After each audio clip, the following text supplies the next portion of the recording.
Hello everyone, this is Dr. Richard Fleming and today is Monday, September 14, 2020. Today I want to take an opportunity to share a PowerPoint presentation with you as we begin to explain to people across the country and hopefully around the world information about COVID-19 and viruses in general so that we can provide answers to questions that all of you have about what you need to be doing to keep yourself safe and are there available treatments for COVID-19 and really what do we know so far to date. So for that reason, give me just a moment. I want to share the screen with you.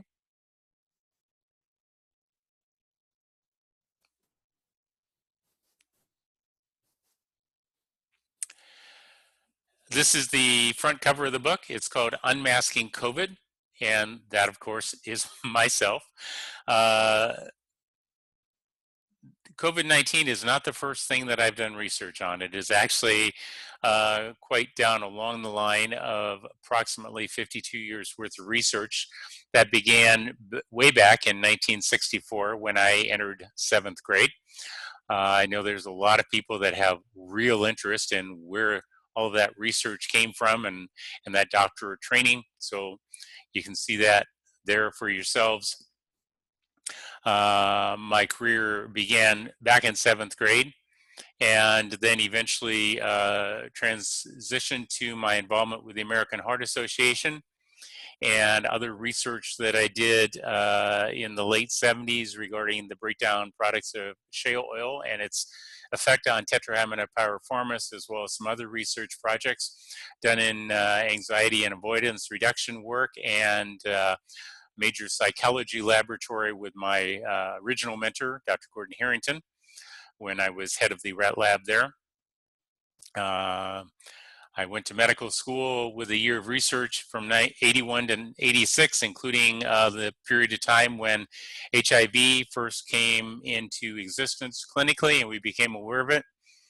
My time during fellowship from 89 to 92 began actually with phosphodiesterase 5 inhibitors and what is generally called heart failure, as well as investigation of new nuclear isotopes, quantitation of coronary blood flow, and the factors that precipitated worsening of heart disease and those that showed improvement of it.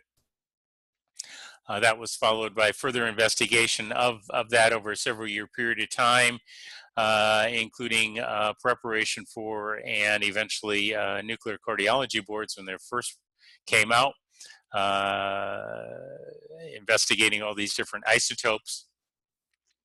This little area here in yellow between 94 and 1999 was the first period of time that all of that work led to my introduction of the inflammation and cardiovascular disease theory, or heart disease and vascular disease, or inflammation and heart disease, depending upon who's talking about it.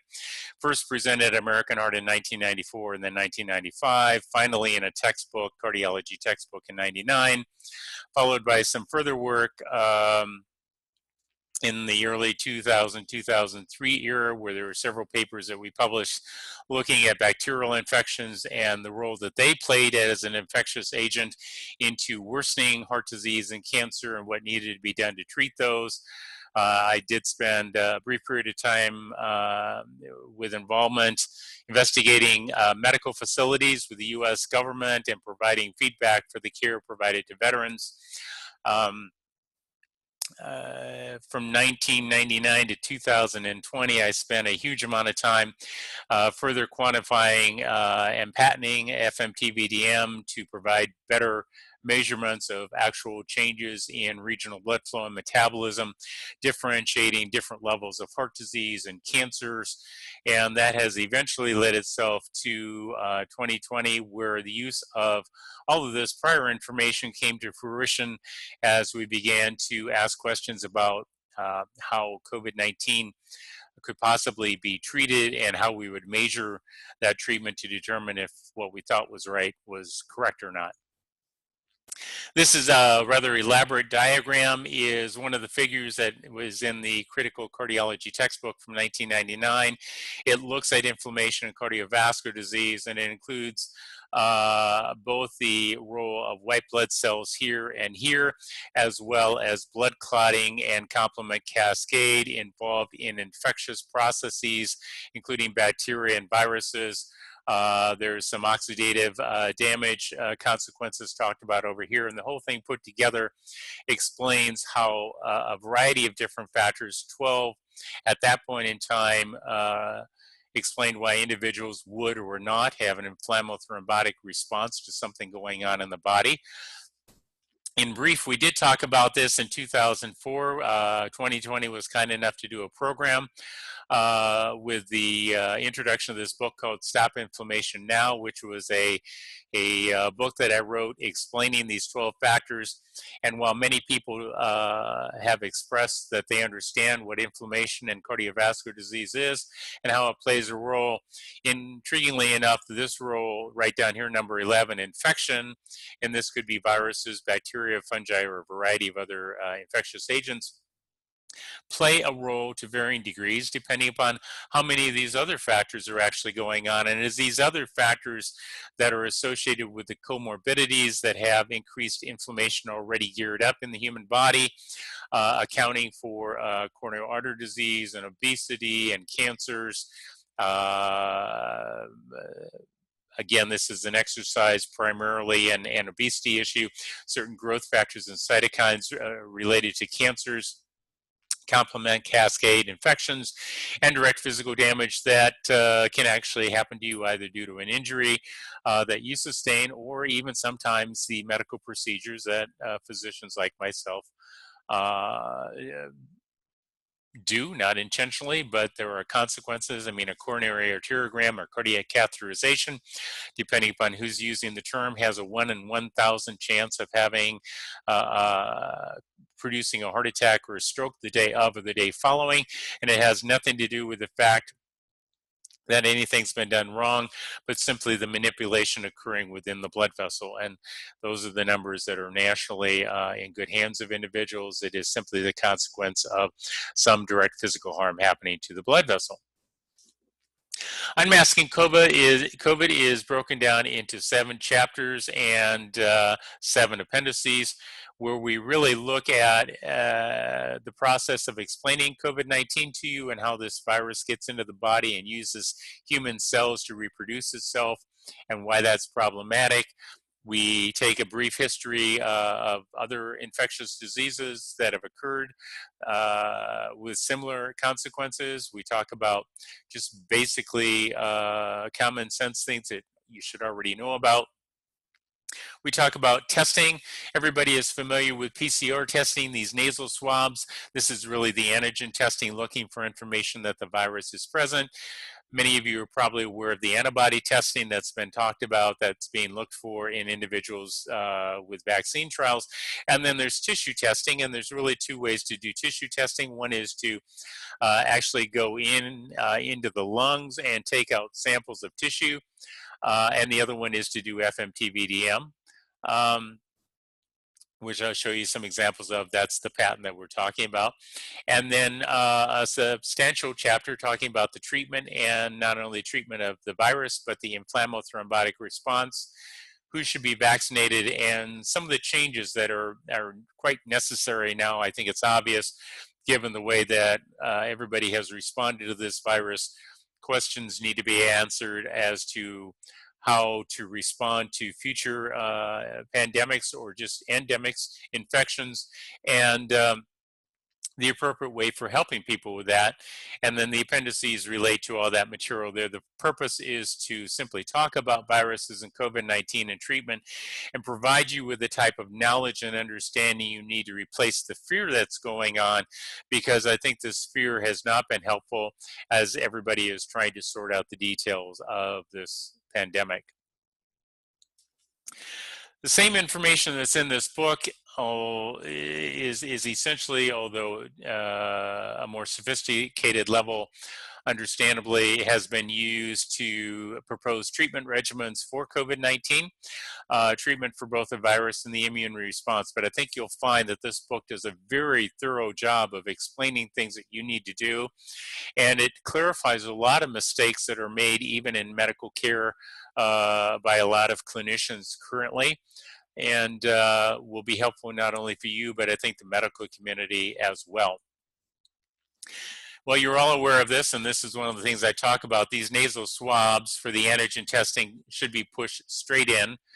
We don't push them up like this, as I see way too many people doing. This is the nares, or the passageway from the back of the nose into the oral pharynx going down into your trachea. So these samples are taken directly here, and it is actually the entry point to be included in the clinical trial that we've been running, which is called NCT 04349410. You're welcome to look it up. It's online. And what we're looking for to enter the study is a positive PCR test. Now, admittedly, a positive PCR test is kind of the first step because it really doesn't tell you what to do next. What helps us as clinicians and as researchers is to understand whether the patient now needs treatment, because an asymptomatic individual who has a positive PCR test really doesn't have any treatment that they need. You're not going to make somebody better than asymptomatic. And they're probably not coughing or sneezing if they're asymptomatic. That's part of the definition of being asymptomatic. If you're having symptoms like coughing and sneezing, you're now symptomatic. You have symptoms. So an asymptomatic individual is not really blowing a lot of virus out into the air, and as you've undoubtedly heard, is not as contagious as some people previously thought. There's potential that somebody may be able to pass enough virus from an asymptomatic individual to somebody else, but clearly that is the rarity that's going on, and not the thing that we need to be looking at. So when we first started the protocol, we allowed the treatment. This is one of the treatment options that was proposed. You've all heard about it, I'm sure. Hydroxychloroquine, zinc, and azithromycin.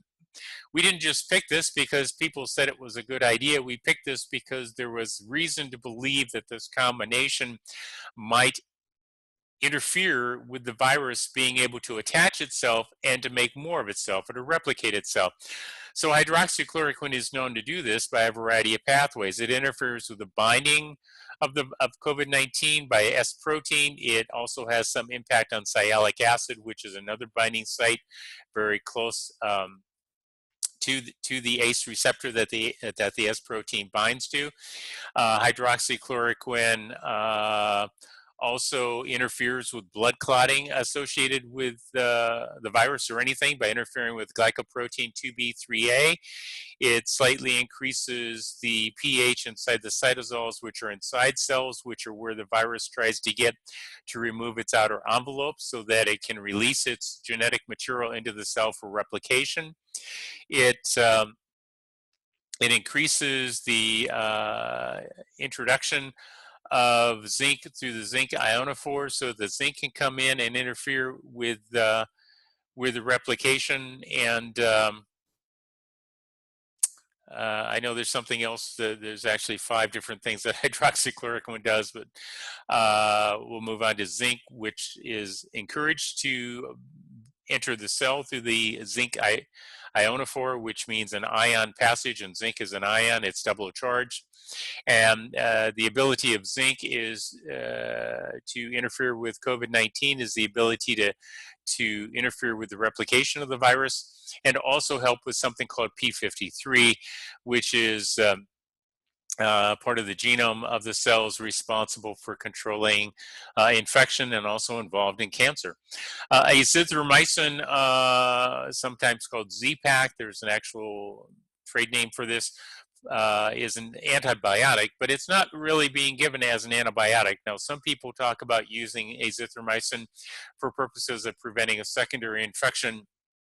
There's actually very good information that shows that azithromycin can interfere with viral replication at the ribosomes, and that's talked about in the book. So it was not put into the initial choices because of its ability to interfere with bacteria, but rather its ability to work inside our cells to interfere with the viral replication. This is one of the pre-hospital choices that was made available to people to be used in our trial.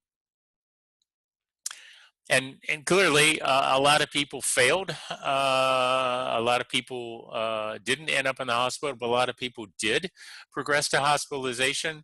And the questions always arise as to why these people ended up in the hospital versus others. If they received treatment, it may simply have been because they received the wrong treatment, or they received the treatment too late to actually have the necessary impact. Or for many people, they actually haven't received any treatment because of a variety of factors that have occurred that have, I would argue, interfered with physicians being able to treat patients according to how they believe patients should be treated. There is a role for scientific studies like the ones that I've done in my life, and this one. And there's also a role for anecdotal data, which is, physicians or patients hear about something that may or may not be useful. And both have their roles. Clearly, a scientific research study provides information about what works and to what extent and compared to other treatments. But you don't have to be a rocket scientist to know that there is also a role for anecdotal data, particularly if the scientific community is not providing information for clinicians to use in the treatment of patients. So there are a variety of reasons for why people end up in the hospital. But by the time they've ended up in the hospital, there is actually a transition phase that these people have gone through. They've gone through a 3 to 5 day period where the virus has had a chance to replicate, and now they're actually deteriorating and they're becoming considerably sicker, where the virus has attached and replicated and is now producing an immunologic response. And you actually have two phases of an immunologic response, both of which we talk about in the book, and both of which we target in the research. The first is the acute, sudden, is what that means, innate, naturally occurring, it's within your body. T cell, which is a very specific type of white blood cell.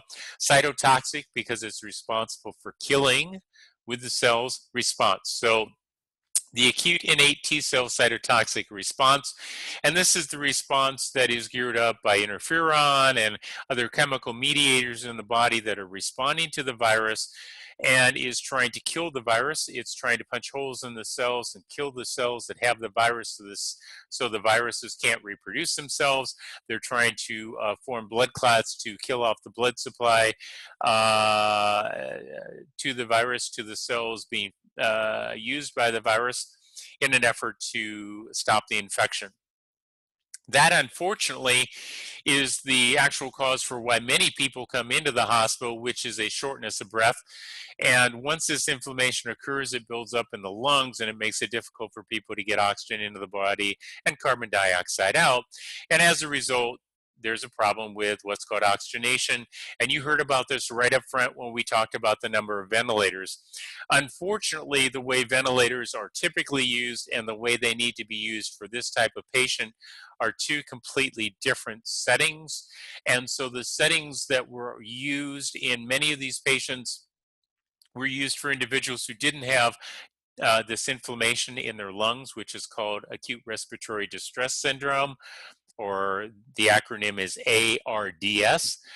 For those individuals, because there's already inflammation, there's already swelling, there's already damage, the settings have to be, you have to provide about half of the amount of oxygen each time the ventilator works for the patient.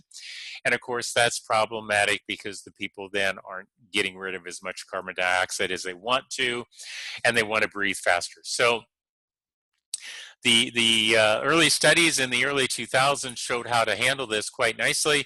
It's a matter of first placing patients on their stomach. It turned out that that actually helped people. Not as many people had breathing difficulties when you did that, and not as many people die when you do that. There's other ways to get oxygen to people without putting them on the ventilator, but I think unfortunately for many clinicians, they had not familiarize themselves with the inflammation and cardiovascular disease theory. They were not familiar with the fact that viruses like bacteria and other infections can promote this inflammation and blood clotting, so they didn't treat it.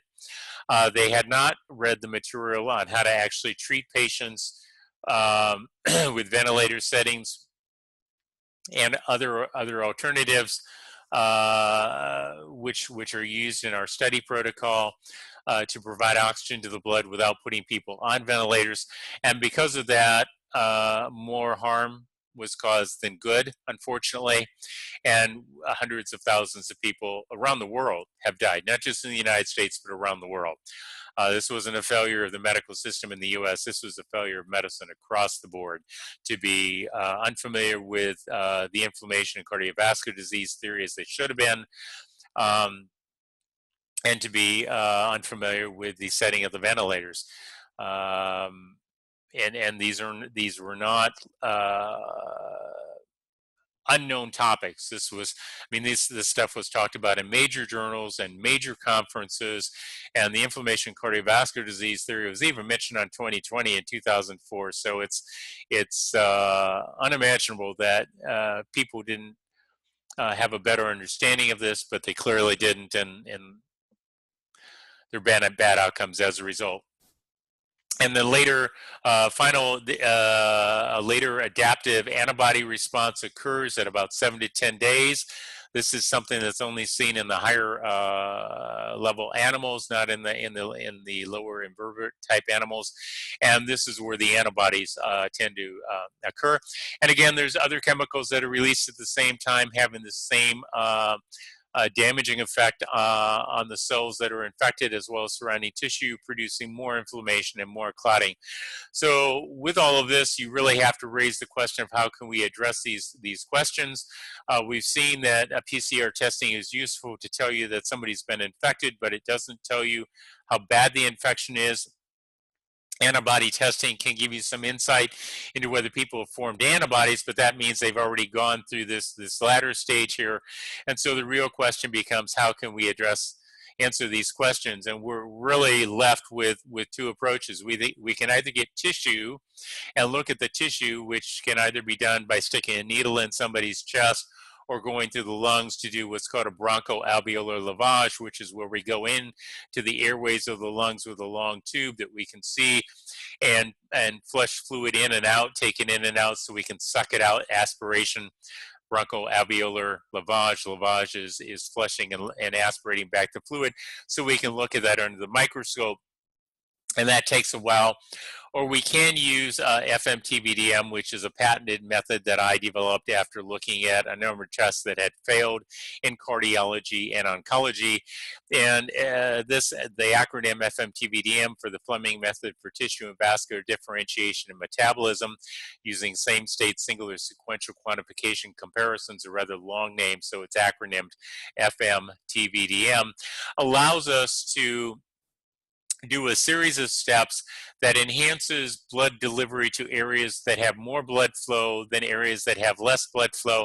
And those areas of greater blood flow also have a greater metabolic function. So for heart disease, there's a different reason why that happens. For cancer, there's a similar reason to this that happens. But you can see on the left-hand side, this is one of those FMTBDM images of a COVID-19 patient, and CVP stands for COVID pneumonia. And you can see these black areas here are pointed to with numbers, and these numbers are the quantified measurements of the severity of what's going on, of the inflammation and the infection. This is all occurring in the right lung, and you can tell that there are measurements here. There's measurements in the left lung. We also look at the mediastinum because the thymus gland for the T cells is involved here, and we've demonstrated in prior publications back in 2000 and 2003 that the thymus gland becomes active in these early stages when the T cells are activated dealing with infectious processes.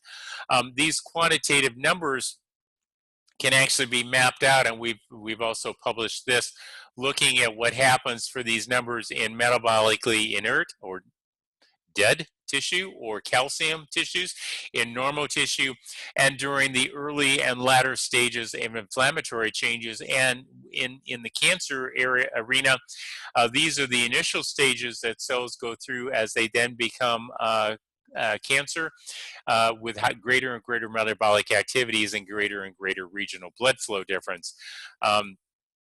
When we discovered this, it complemented the prior works of Gompertz and Laird, who had previously described this in the early part of the 1900s, early to mid 1900s.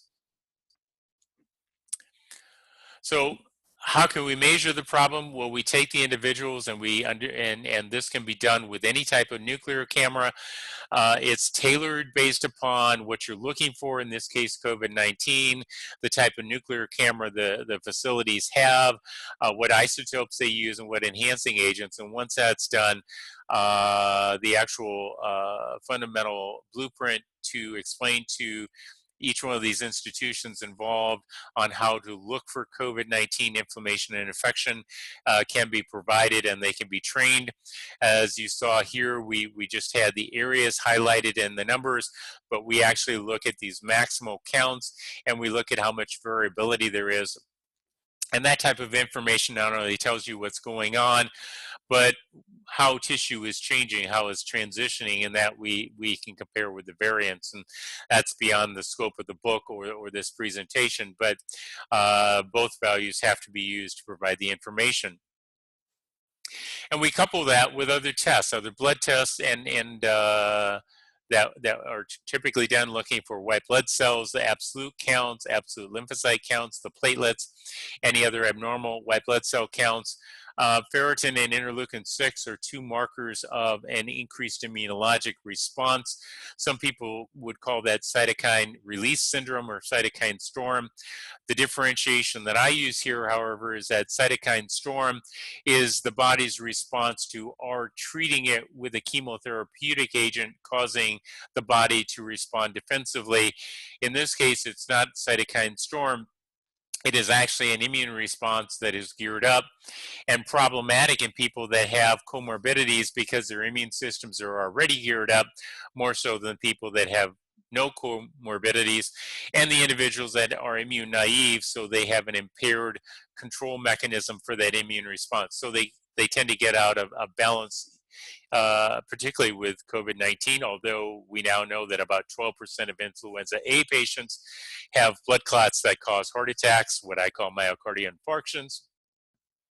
So this is clearly not just COVID-19, it is viruses and bacteria, as was originally included. This is a corrected QT interval, which is the duration of time on the electrocardiogram that we're looking for the effect of some of the effects of drugs like hydroxychloroquine, but it's also important to note that QT prolongation not only occurs with hydroxychloroquine, but it occurs with antibiotics like zithromycin, and it occurs with inflammation. So for any of those reasons, you can have a prolonged QT.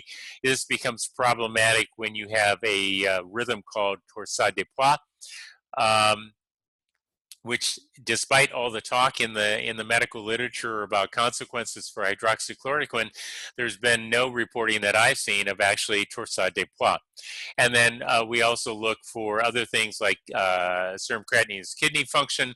We're looking for overall glucose levels, carbohydrate, other electrolytes, the liver test, the PCR test, any antibodies, and then fibrinogens, another blood clotting factor. And then here we have C-reactive protein, erythrocyte sedimentation rates, just two different markers of inflammation that can be obtained. And we're using all of this to track the progress of the patient.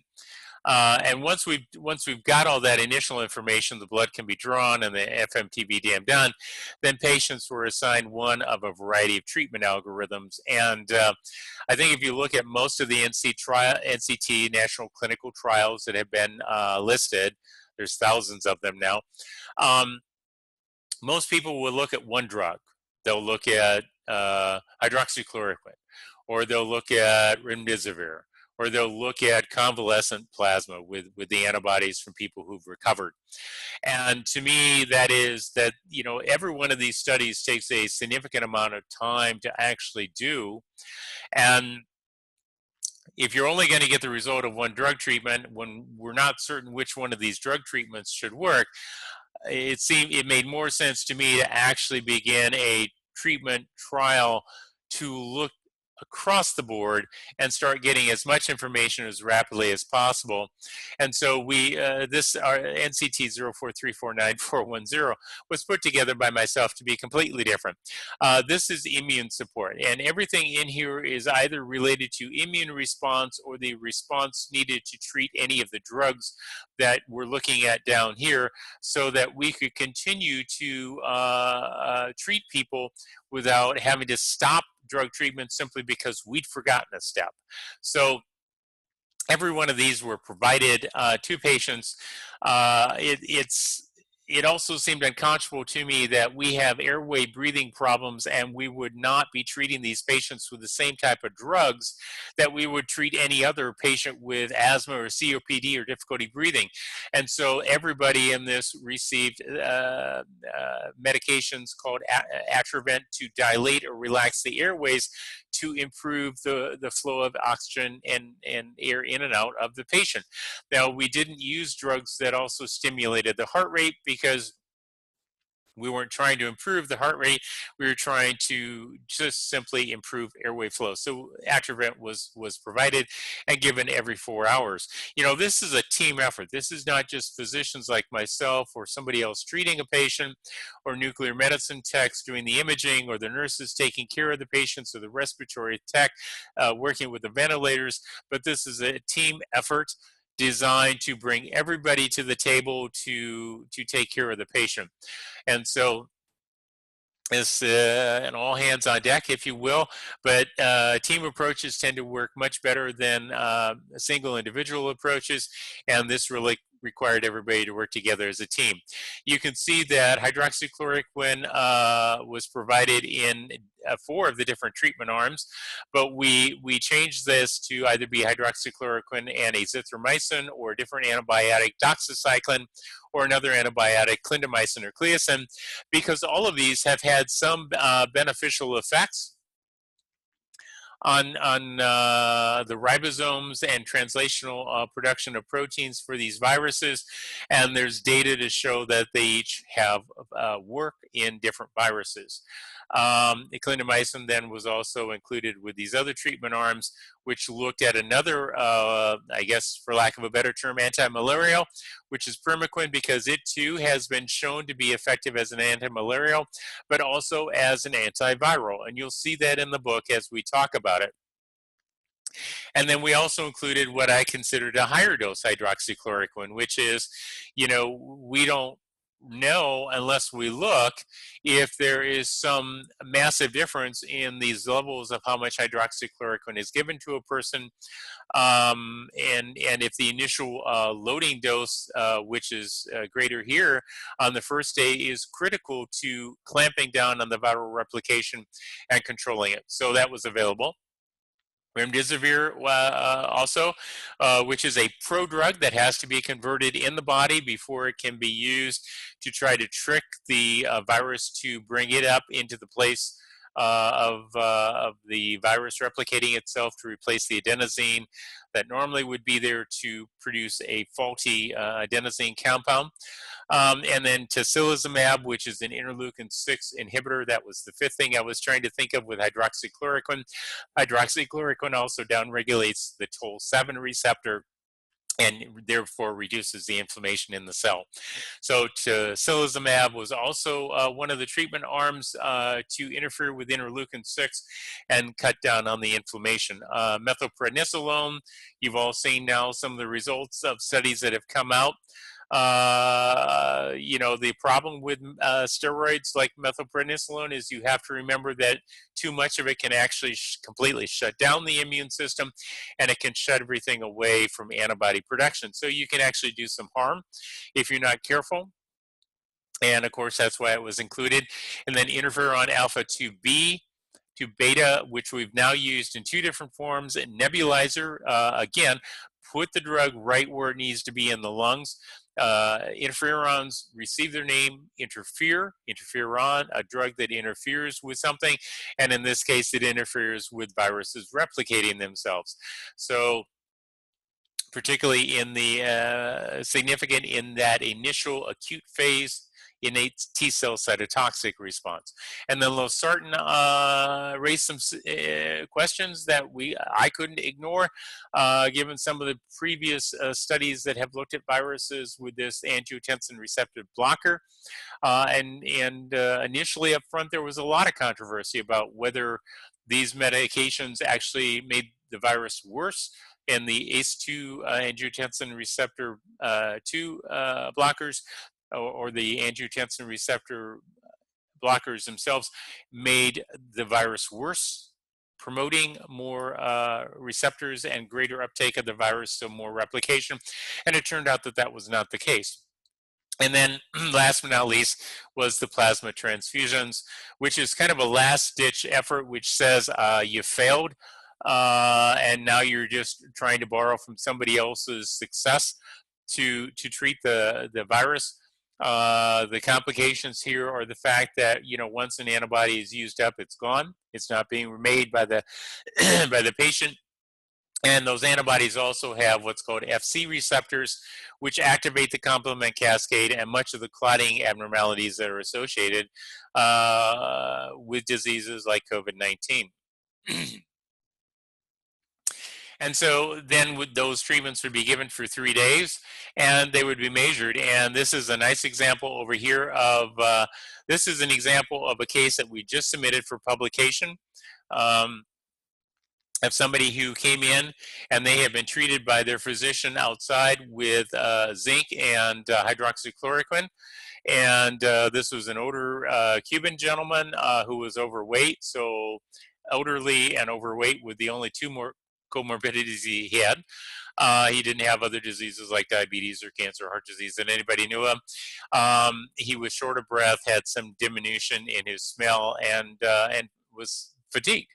So he was started on hydroxychloroquine and zinc over the course of 4 days, did not do better, did a follow-up with his physician, ended up being admitted, and treatment was, this is what we first saw on him. So this area A showed an count of 170, and I don't know if you remember back to that, but you'll be able to stop this videotape at any time and rewind it yourself and see that this is in the inflammatory range, inflammatory infectious range. And then B, this area here had a value of 180. So these are elevated areas. And you're going to spend a lot of time, like most people, I think, looking at the quality or the visual interpretation of this. And that is the last thing you should do, because that is where the information is lost. As medicine has attempted to make nuclear imaging prettier and prettier by having smaller and smaller pixel regions, it is one of the reasons that I discovered that data was lost. And as finer resolution or smaller appearing pixeled areas are made, giving you what appears to be a clearer image of what's going on, the cameras that actually collect the information lose data for a variety of reasons. And so it is key to actually, for lack of a better way of looking at it, of down-regulating what may be the visual appearance of the image, so that we as humans think we see better images, to actually allow the nuclear cameras to provide better quantification or measurement. And what happens here is that after this patient came in and was hospitalized, the treatment was stopped. It was unsuccessful. And so they were started on interferon.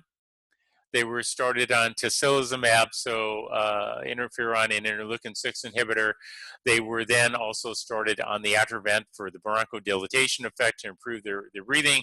They were started on sub-Q heparin to reduce the blood clotting tendency, and they replaced prone on their belly for breathing.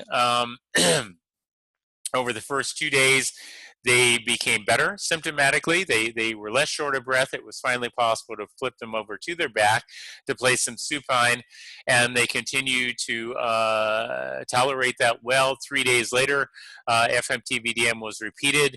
The same areas, A and B, now showed a reduction from 170 here to 125, and from 180 here to 128, which is essentially, this is a normal range value now, which showed that those treatments worked, and they were continued for the duration of the hospital stay, and the patient was discharged on the 8th day.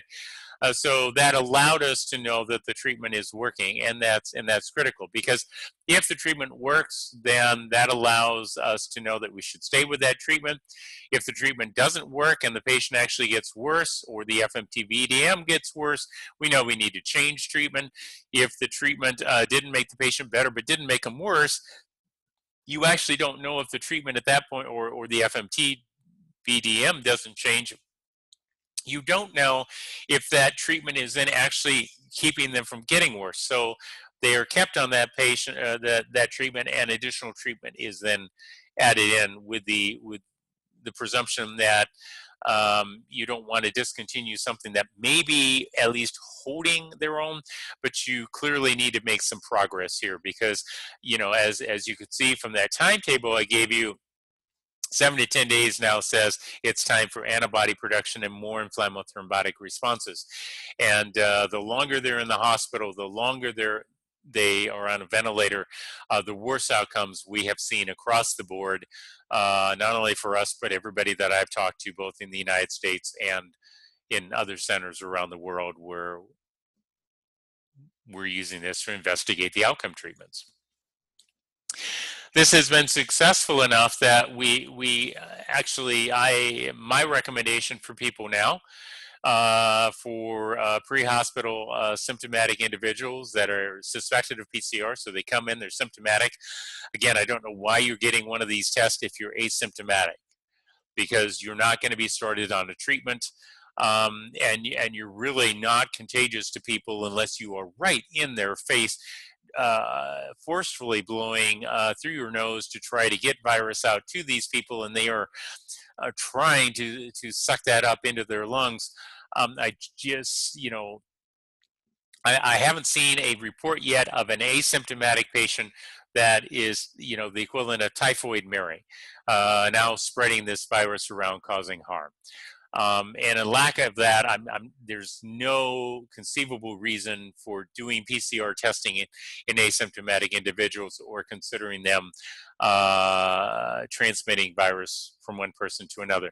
So in the pre-hospital patient, and clearly this Cuban patient was one of the things that led to this.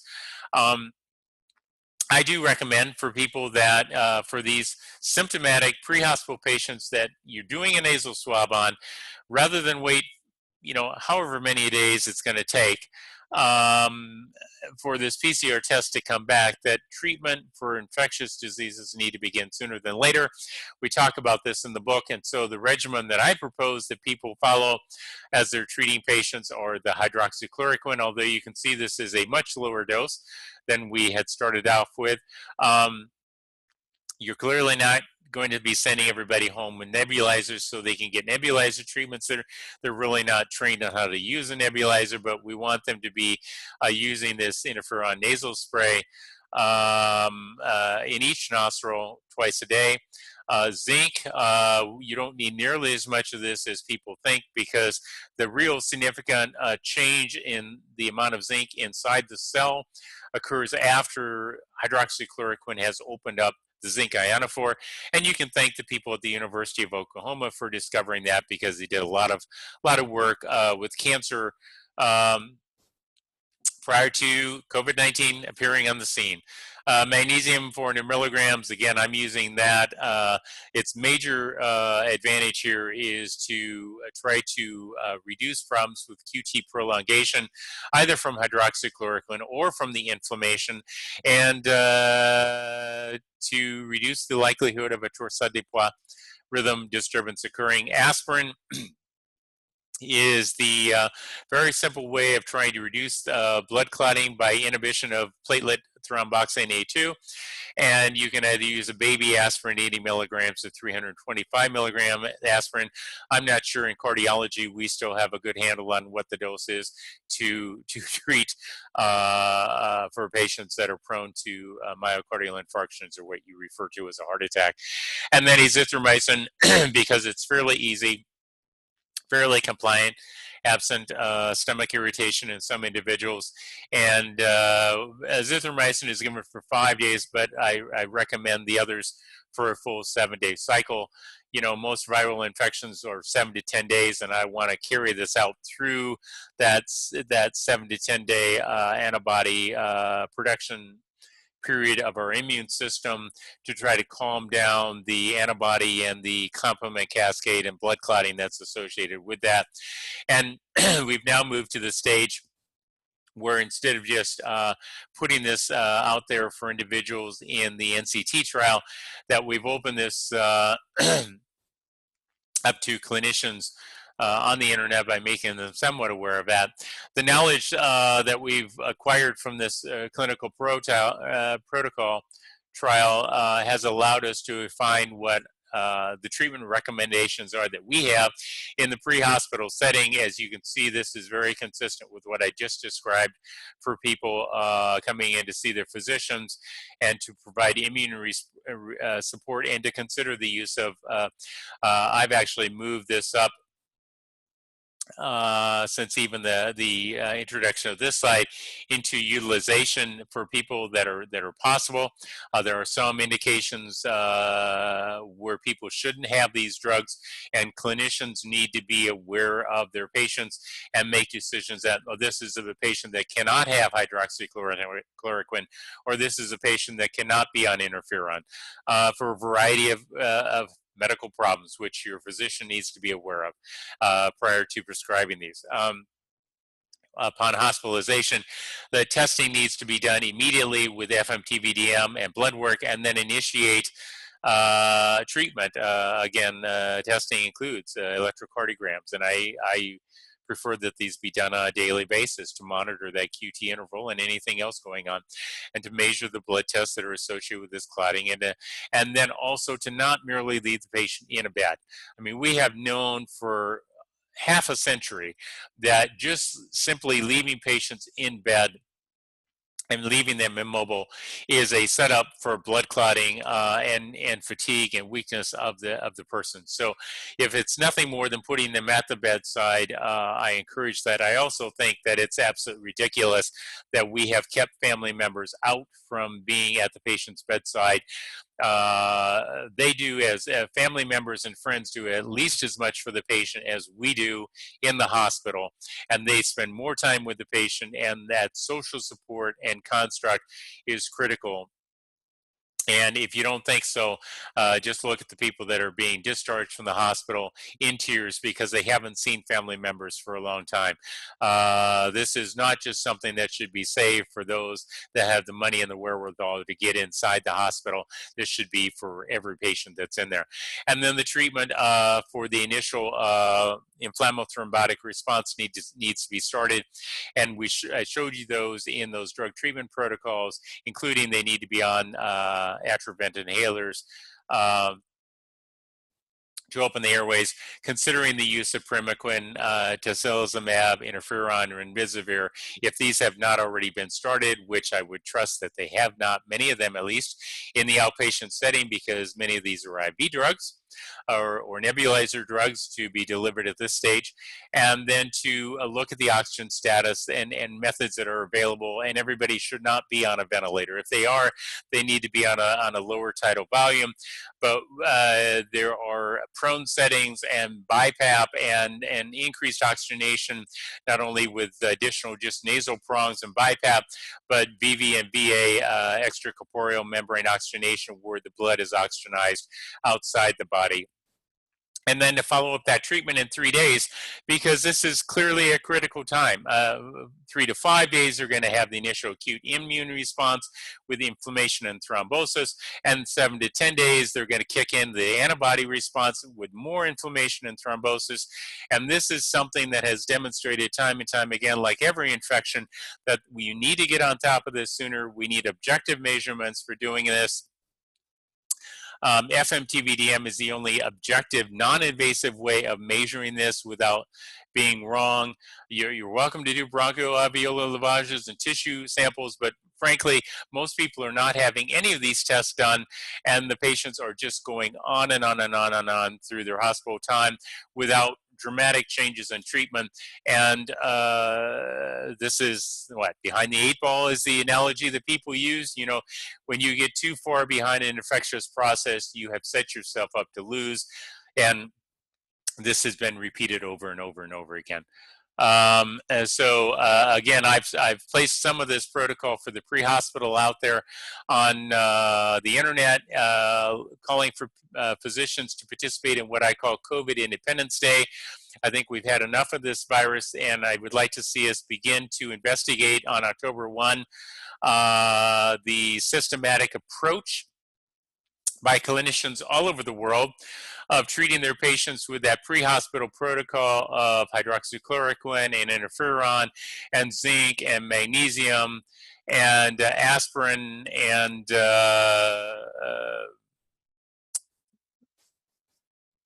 there we go, and azithromycin for patients in the outpatient setting to be treated with this, and then to see what the consequences are in the doctors that are interested in doing this. I will be happy to email them this so that the data can be collected. It's a simple study site, who they are, the date, patient initials, are they symptomatic or not. I'm not sure why you would be starting them if they're not symptomatic, but I want this confirmed. Have the patient signed, agreed to this treatment, the age, the weight, any comorbidities, and I've given some abbreviations down here for the common ones, or other can be just simply written in. The PCR test will come back after several days, depending upon where you are at in the United States or the world, eventually to see what that result is. Were all the medications given? Yes. These are the ones that have some variability. What dose was used? What dose of hydroxychloroquine or aspirin? And then the follow-up, were the patients symptomatic or not symptomatic? And so obviously what we're looking for here is a 7-day to 10-day treatment where they convert from symptomatic to not symptomatic. And with lack of more laboratory data like FMTVDM or electrocardiograms or blood tests to do comparisons of, this is about what you're left with in the outpatient setting. So looking for the collection of that, and actually looking then to take the information that we provide for you as individuals and even physicians in this book, Unmasking COVID, to then use that information to try to better help patients with COVID-19. And with that, I realize that's a lot of information. Feel free to go back and look at that PowerPoint presentation and share it with your friends, share it with your doctor to allow him or her to have an idea of what type of treatment they may want to be providing to people. And if they're interested in participating in COVID Unmasking Day beginning on October 1st. 2020. So again, with that, thank you very much. I appreciate your time and hope you found this educational, and look forward to providing more information in the future. Thank you.